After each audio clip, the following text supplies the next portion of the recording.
ఒక్కసారి కొమ్మూరి గోల్డ్ కి కాల్ చేయండి. తాకట్లో ఉన్న మీ బంగారాన్ని విడిపించి మార్కెట్ ప్రైస్ కి వాళ్ళు కొనుక్కుని మిగతా డబ్బులు మీకు ఇచ్చేస్తారు. తెలంగాణ రాష్ట్రంలో కాంగ్రెస్ పార్టీలో ప్రధానంగా సీఎం రేవంత్ రెడ్డిని విమర్శించే నాయకులు ఎవరన్నా ఉండరు అంటే అది మొత్తం కూడా నల్గొండ జిల్లాలోనే ఉండరు.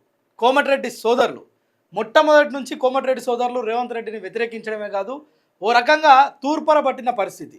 సో ఇప్పుడు నిన్న పెద్ద ఎత్తున వందల కోట్లతోటి రోడ్ల శంకుస్థాపన, అదేవిధంగా పైలాన్ ప్రారంభోత్సవానికి ఇచ్చేసిన రేవంత్ రెడ్డి సభకు కోమటిరెడ్డి రాజగోపాల్ రెడ్డి రాకపోవడం ఒక రకంగా పెద్ద చర్చ నడుస్తుంది ఈరోజు నల్గొండలో. సొంత సోదరుడు, నల్గొండ నియోజకవర్గ శాసనసభ్యుడు, తెలంగాణ రాష్ట్ర రోడ్లు భవనాల శాఖ మంత్రి కోమటిరెడ్డి వెంకటరెడ్డి నియోజకవర్గం, అది నల్గొండ మునుగోడు, రాజగోపాల్ రెడ్డిది మునుగోడు నియోజకవర్గం, తను ప్రాతినిధ్యం వహిస్తున్న నియోజకవర్గం, రెండు కూడా బార్డర్స్ ఆనుకొని ఉంటాయి. కేవలం ఈ పక్కపక్క నియోజకవర్గాలు, ఇద్దరు సొంతం అన్నదమ్ముళ్ళు. అన్న నియోజకవర్గంలో రాష్ట్ర ముఖ్యమంత్రి స్వయంగా ఓ భారీ బహిరంగ సభ ఏర్పాటు చేసి వందల కోట్లతోటి రోడ్డు నిర్మాణ పనులకు శంకుస్థాపన చేస్తే ఆ కార్యక్రమానికి రాజగోపాల్ రెడ్డి ఉమ్మడి నల్గొండ జిల్లా నుంచి మంత్రి ఉత్తమ్ కుమార్ రెడ్డి వచ్చిండు, విప్పు వేముల వీరేశం వచ్చిండు నగరకాల నుంచి, ఇంకా తుంగతుర్తి నియోజకవర్గ ఎమ్మెల్యే మందుల సామ్యాలు వస్తాడు, అదేవిధంగా కోదాడ నుంచి వస్తారు నాయకులు. కానీ పక్కనున్న జస్ట్ కూతవేడు దూరం అనొచ్చు. ఇప్పుడు ఒకవేళ ఉమ్మడి నల్గొండ జిల్లా కనుక తీసుకుంటే పక్క నియోజకవర్గమే, బార్డర్స్ కలిసి ఉండే ప్రాంతం అది. అలాంటిది కోమటిరెడ్డి రాజగోపాల్ రెడ్డి నిన్న అంత పెద్ద సభకు రాకపోవడం ఒక హాట్ టాపిక్గా మారింది. అయితే ఆయన త్వరలో బీఆర్ఎస్ పార్టీకి వెళ్తాడు. మొన్నటిదాకా బీజేపీలో అలసిపోయిండు, బీజేపీ నుంచి మంత్రి పదవి ఇస్తారని చెప్పి వాస్తవంగా ప్రచారం జరిగింది. దానికి సంబంధించి కోమటిరెడ్డి రాజగోపాల్ రెడ్డి చెప్పడమే కాదు, గతంలో రాష్ట్ర ముఖ్యమంత్రి స్వయంగా కొన్ని సందర్భాల్లో రాజగోపాల్ రెడ్డికి మాట ఇచ్చిన మాట వాస్తవం, మంత్రి పదవి ఇస్తామని చెప్పిన మాట వాస్తవం, కొన్ని సమీకరణ నేపథ్యంలో ఆలస్యం అవుతుందని చెప్పిండు. సో ఇప్పటికి కూడా అధిష్టానం చెప్పేది ఏంటంటే ఏ క్షణాన కానీ ఈ యొక్క మంత్రివర్గ విస్తరణ కానీ మార్పు చేర్పులు ఇంకా దాదాపు తెలంగాణలో ఒక 5 మంత్రి పదవులు ఇంకా ఖాళీగానే ఉన్నాయి. సో ఇప్పుడు కొత్తగా మంత్రి పదవులు ఇవ్వాలనే ఆలోచన చేస్తున్నట్టు, దానికి కూడా కసరత్తు నడుస్తున్నట్టు ప్రచారం జరుగుతున్నప్పటికీ కూడా రాజగోపాల్ రెడ్డి ఇప్పుడు అలకపాన్ పెక్కినట్ట, లేకుంటే తన ధిక్కర స్వరం వినిపిస్తున్నట్ల, ఎందుకు సొంతం నియోజకవర్గం పక్కనే అన్న భారీ బహిరంగ సభ పెట్టి రాష్ట్ర ముఖ్యమంత్రితో పాటు ఒక అంగరంగ వైభవంగా నిన్న సభ చేపడితే తను రాకపోవడం నిజంగా కూడా ఇప్పుడు ఒక పెద్ద హాట్ టాపిక్గా మారింది. నిజంగా ఆయన బీఆర్ఎస్లోకి వెళ్తాడా అంటే కొన్ని అనుమానాలు కూడా వస్తున్నాయి. ఎందుకంటే ఇప్పటికే 2.5 ఏళ్ళు వెయిట్ చేసిండు. ఆయన కూడా అనేక సార్లు మాట్లాడడం చూస్తున్నమాట. అసెంబ్లీలో సొంత పార్టీని తిట్టడం, ముఖ్యమంత్రి పైన విమర్శలు చేయడం, మరోవైపు నియోజకవర్గంలో ఏదైనా బహిరంగ సభ కానీ ఏదైనా రోడ్ షో కానీ నిర్వహిస్తే మనం చూసినాం. మున్సిపల్ ఎలక్షన్స్లో చాలా ఘాటు వ్యాఖ్యలు చేసిండు రాజగోపాల్ రెడ్డి. నేను తలుచుకుంటే ముఖ్యమంత్రి పదవి ఒకేసారి పెడితే, ఇప్పుడు నాకు మంత్రి పదవి గింత్రి పదవి వద్దిగా, ఇక పీసీసీలు అడిగేది లేదు, ఇక ముఖ్యమంత్రి పదవి నా టార్గెట్, ఇక రేవంత్ రెడ్డిని పక్కకు కూర్చోబెట్టి నేనే ముఖ్యమంత్రిని అవుతా అని చెప్పి హాట్ కామెంట్స్ చేయడం అవి తెలంగాణ రాష్ట్ర వ్యాప్తంగా కూడా అందరం కూడా చూసినాం. అంటే వీళ్ళు ఏది నోటికి వస్తే అది మాట్లాడతారు అనేది ఒక నానుడి.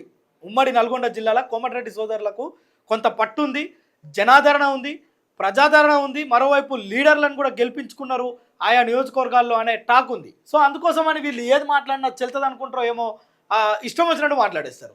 కానీ నిన్న కోమటిరెడ్డిని మాత్రం అబ్జర్వ్ చేస్తే బహిరంగ సభలో ఎప్పుడు కూడా తన అంటే దాని వైఖరి మొత్తం జర డిఫరెంట్గా ఉండేది. కానీ నిన్న చేతులు కట్టుకోవడం, ముఖ్యమంత్రి పక్కన నిలబడడం చూస్తుంటే కొంత ముచ్చటేసింది. అంటే ముఖ్యమంత్రి రేవంత్ రెడ్డి వీళ్ళను కొంత కంట్రోల్లో పెట్టడం అనాలా, లేదంటే క్రమశిక్షణలో పెట్టడం అనాలా, ఎందులో ఒక దాంట్లో అయితే సక్సెస్ అయినట్టు అనిపిస్తుంది. కానీ రాజగోపాల్ రెడ్డి బహిరంగ సభకు రాకపోవడం ఒక అంతకు పెద్ద ఎత్తున చర్చ జరుగుతుంది నియోజకవర్గంలో.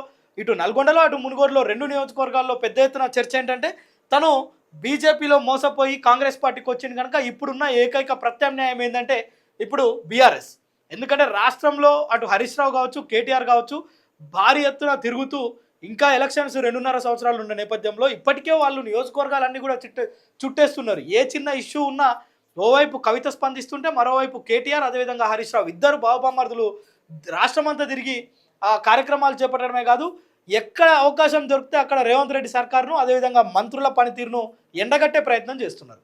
సో ఈ క్రమంలో వచ్చే ఎన్నికలకు ఇప్పటి నుంచే కనుక ఒకవేళ సిద్ధమవుతున్న నేపథ్యం కనుక ఉంటే రాజగోపాల్ రెడ్డి దగ్గర ఉన్న ఏకైక ప్రత్యామ్నాయం మళ్ళా ఒకవేళ బీఆర్ఎస్ అధికారంలోకి వస్తుందా అనే అనాలిసిస్ కనుక రాజగోపాల్ రెడ్డి దగ్గర ఉంటే తనకున్న ఆల్టర్నేట్ ఇప్పుడు బీఆర్ఎస్ లాగానే కనిపిస్తుంది. సో ఇప్పుడు మరి కేసీఆర్ను అదేవిధంగా కేటీఆర్ను హరీష్ రావును కన్న తిట్లు తిట్టిన రాజగోపాల్ రెడ్డి ఇప్పుడు కారు వైపు కారు చూపులు చూస్తున్నాడా అంటే దీనికి పెద్ద ఎత్తున నియోజకవర్గంలో ఈ రెండు అంటే ఉమ్మడి నల్గొండ జిల్లా వ్యాప్తంగా చర్చ జరుగుతుంది. సొంతం అన్న పెడితే అందరూ వచ్చిరు, పక్క జిల్లాలో ఉన్న మంత్రులు వచ్చిరు, కానీ ఇక్కడున్న తమ్ముడు రాకపోవడం పట్ల అటు కాంగ్రెస్ పార్టీ శ్రేణులే ఈరోజు గుసగుసలాడుకుంటున్న పరిస్థితి ఉంది. నిజంగా చూద్దాం, దీనికి సంబంధించి రాజగోపాల్ రెడ్డి ఇంకా ఏం క్లారిటీ ఇవ్వలేదు.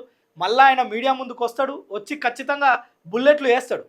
నాకు మంత్రి పదవి ఇస్తేనే నేను ఉంటా అనేది ఆయన భీష్మించుకొని కూర్చున్నాడు. ఇప్పటికీ అనేక సార్లు ఆ విషయం బాహాటంగానే చెప్పిండు, అది అసెంబ్లీలో కూడా చెప్పిండు. అసెంబ్లీలో కూడా కేవలం ముఖ్యమంత్రి కొంతమంది మంత్రులు మాత్రమే బిల్స్ వస్తున్నాయి, వాళ్ళ నియోజకవర్గాలనే పనులు అవుతున్నాయి, మేము కూడా ప్రజల చేతనే ఎన్నుకోబడ్డాం, మేము కూడా ఈ యొక్క ప్రభుత్వంలో భాగమే, మమ్మల్ని కూడా పట్టించుకోండి ముఖ్యమంత్రి గారు అని ఆయన స్వయంగా నిండు అసెంబ్లీలోనే సొంత పార్టీ పైన అధికారంలో లేనప్పుడు వేరు, అధికారంలో ఉన్నప్పుడు కూడా ఈ రకమైన ఆరోపణలు విమర్శలు చేయడం అనేది వాస్తవంగా కోమటిరెడ్డి సోదరులు చేసే ప్రతి విమర్శ ప్రతి ఆరోపణ పెద్ద సెన్సేషన్ అవుతుంది తెలంగాణ వ్యాప్తంగా. సో ఎందుకంటే వాళ్ళను తెలంగాణ వ్యాప్తంగా కూడా గుర్తుపడతారు, కొంత వాళ్ళకు ఆ క్రెడిబిలిటీ ఉంది తెలంగాణలో. అయితే ఇప్పుడు ప్రస్తుతం మాత్రం చాలా పెద్ద ఎత్తున చర్చ జరుగుతుంది. ఏంటంటే ఇప్పుడు ఉన్నట్టుండి ఒక్కసారిగా ఆయన బీఆర్ఎస్ వైపు కనుక చూస్తే ఉమ్మడి నల్గొండ జిల్లాలో ప్రభావితం అవుతుంది. దీనికి ఇప్పటికే కొన్ని సంకేతాలు కూడా వస్తున్నాయని మనకు విశ్వసనీయ సమాచారం ఉంది. మనం చూడొచ్చు, నిన్న ఇంత పెద్ద సభలు డిప్యూటీ సీఎం ఉన్నాడు, మంత్రి ఉత్తమ్ కుమార్ ఉన్నాడు, ముఖ్యమంత్రి ఉన్నాడు, అన్న సోదరుడు కోమటిరెడ్డి వెంకరెడ్డి ఉన్నాడు, ఇంతమంది ఉన్నారు కానీ తమ్ముడు లేడు. సో ఇదే ఇప్పుడు ప్రస్తుతం హాట్ టాపిక్గా మారింది. సో చూడాలి, దీనికి సంబంధించి అన్న ఇప్పటివరకు ఎలాంటి క్లారిటీ ఇవ్వలేదు. సేమ్ టైం రాజగోపాల్ రెడ్డి కనుక మీడియా ముందుకు వస్తే దీనికి సంబంధించిన క్లారిటీ ఇవ్వడంతో పాటు మళ్ళా 2 బుల్లెట్లు వదులుతాడు అనేది మాత్రం జిల్లాలో జరుగుతున్న చర్చ.